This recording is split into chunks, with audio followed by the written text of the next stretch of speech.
Dear colleagues, let me invite you to my room. There is something special, an old but fully functional Macintosh computer, loaded with tons of early electronic literature. There are other research outposts like this across the world, and there will be more. And we know that what we do is important. And all of it thanks to one person, without whose teaching, cajoling, praise, nurture, wisdom, generosity, and very hard work, this field would not exist. Her list of accomplishments and contributions as a scholar, artist, curator, archivist, and more is long and wide-spanning. She brings together groups and people like no one else I've ever met. She champions their ideas and their contributions. She doesn't disregard anyone. She believes there's a place for everyone in this world and will fiercely advocate for people who are so often overlooked, creating networks and connections of passionate people to one another and fostering relationships regardless of background. She always had many things going on, oftentimes at considerable personal sacrifice to herself, giving me the feedback that I needed to improve consistently, providing me with the support that I needed to do my best. And then I could see her turn around and extend that same level of courtesy and energy and commitment and loyalty to the students. So I'm very happy to send this message of celebration for bringing all these wonderful people into the field of electronic literature. I want to tell you a story of a gardener.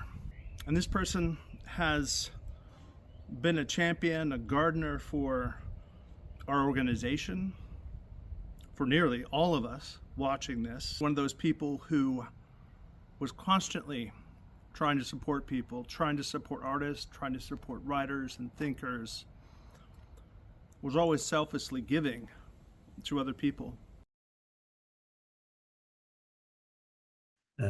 It is a pleasure for me to honor someone who had such a significant impact on my life and my career. So congratulations, Dene. You are a relentless fighter and an example and an inspiration. And so this is a well-deserved recognition and prize. As you all know, Dene Grigar has had an extraordinary influence in the world of electronic literature. Her contributions to the field are vast and varied, but Dene is more than a simple curator and archivist.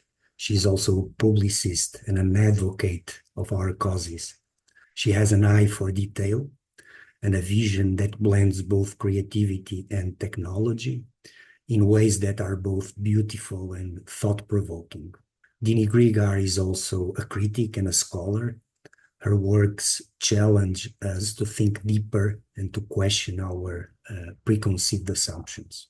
She taught us that electronic literature is not just about technology or art, but it's actually about the human connections that we forge and the stories that we share. The next is an incredible welcome space. It is a virtual library and museum with over 41 works of collections of artists, journals, showcases. There's more and more, but has created this out of her spirit and her life. As Dene's second term as president of the Electronic Literature Organization in 2016, she started to manage the two culturally important communities, Trace and Turbulence, and that blossomed into this incredible archive. Dene Grigar is an incredible teacher, our teacher, organizer, progenitor of the next generation of electronic literature lovers and writers. I've worked with Dene for several years in the Electronic Literature Lab, and she's told me many times about how, as a scholar originally working with classics, she knows all too well how easy it is for cultural artifacts to go missing over time. And so she's taken seriously calls to consider issues of access and preservation in eLit. She's also worked to save many different outmoded works of literature. With Adobe Flash, for instance, she saved hundreds of works that otherwise were inaccessible after Flash was discontinued. These media translations are massive undertakings that is bringing the work to new readers, reintroducing the work to people who couldn't access it anymore. And these are really incredible undertakings. Many people have made crucial contributions to electronic literature.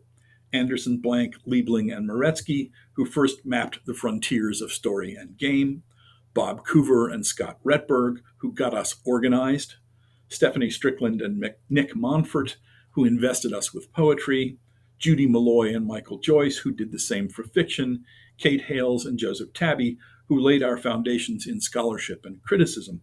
It is safe to say, though, that all of us who make and profess electronic literature owe a debt of love and grace to Dene Grigar. So today we honor her for this important scholarship. Thank you, Dene, for all of your hard work. So thank you, Dene, for all you have done. For all of these, thank you and congratulations, Dene.